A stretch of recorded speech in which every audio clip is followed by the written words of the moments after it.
So, by the way, I'm Kevin Fitzsimmons. I'll be the moderator here for today. Again, I want to welcome everybody here and hope everyone got some breakfast. And just real quickly, I want to thank the F3 team. If you haven't had a chance yet to meet the folks who really put this together and have organized it and helped with your travel and hotels and everything, please make a point of meeting up with them here. A bunch of really young people who've done fantastic work of pulling this all together for us. So a quick thank you for Sam and Brendan, Alex, Steve. So we'll just get into this. The other thing I want to do is thank our sponsors. We've had a whole group of folks here who have not only come up with funding support, but have donated food. They're going to be donating dinners. They're hosting some of our meals. So we really appreciate all of the contributions that they've made. And we're also pleased to have so many people who've come from all around the world to join us. I think we've got somebody from all the continents except maybe Antarctica. But that's really, really great. And as I think everybody knows, the goal of this meeting is that we're really keen on getting the aquaculture industry to really focus on alternatives for fish meal and fish oil. I think we all know these are critical bottlenecks for the industry. And the meeting we had a couple years ago and this meeting, I think, are going a long ways to address those constraints that we've got. I think everybody here is aware of the problems that we've got with forage fish, with inconsistent supplies, prices going up and down, and the environmental groups that are supporting a lot of this effort. One of the things that personally I think is really a key has been that groups that formerly were just kind of bad-mouthing aquaculture and spending all their time complaining about aquaculture have really had a sea change, and now they are much more supportive of what needs to be done to really address these issues, putting their money where their mouth has been before. And so I think if you look at a lot of these groups, it's been a really, really important change. And we're also seeing more fisheries management councils and ecologists looking at the issues of forage fish and not just focusing on maximum sustainable yield, but looking at what are the impacts on wildlife, on the seabirds, mammals, these kinds of things. And so we're going to be hearing from one of our speakers here pretty quickly about some modeling that's been done on if we don't shift what we're doing even right now with forage fish, that we're going to have some real problems as far as getting fish meal and fish oil available for aquaculture feeds. And so we'll get into that.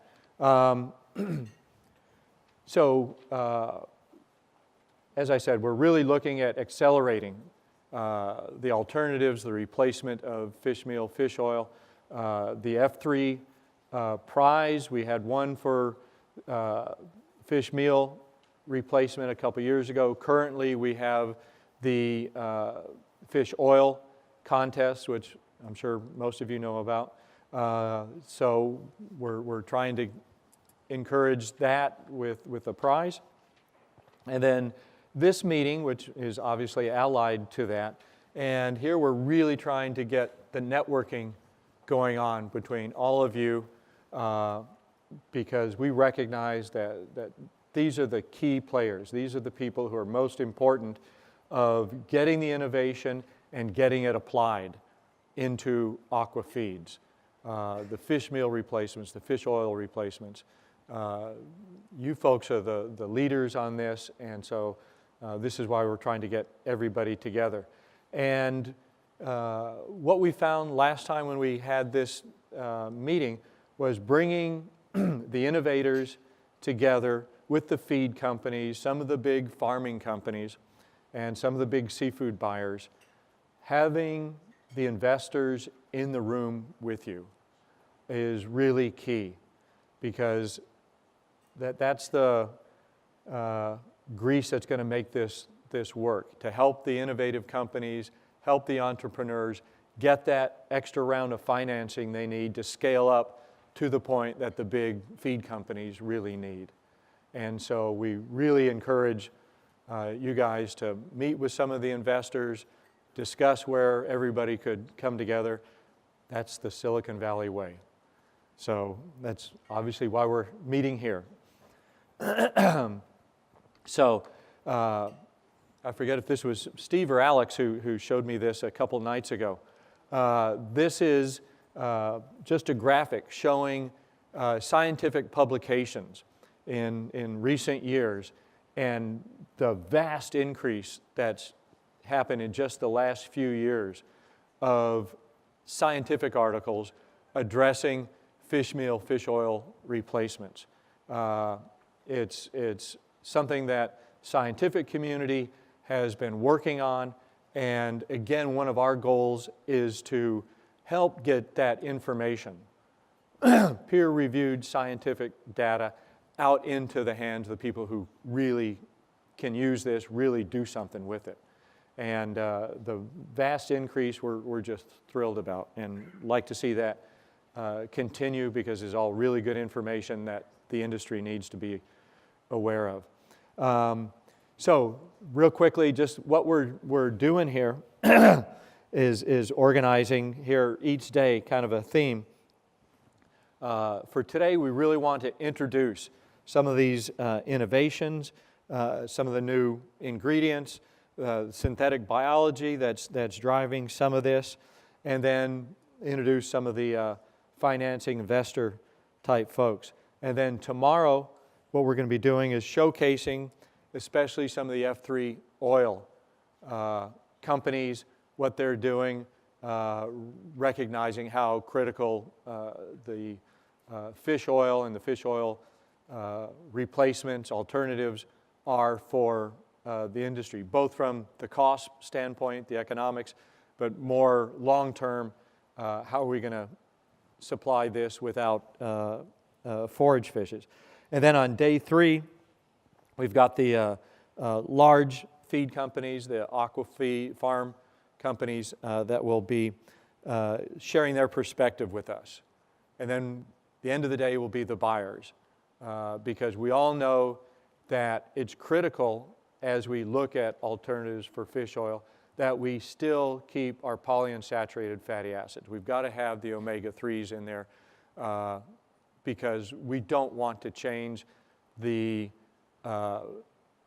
perception or the fact that seafood is really healthy. We want the consumers to still get all of the flavor and nutritional value. We don't want to sacrifice that by coming up with products that don't still provide all those benefits which are so critical to seafood sales.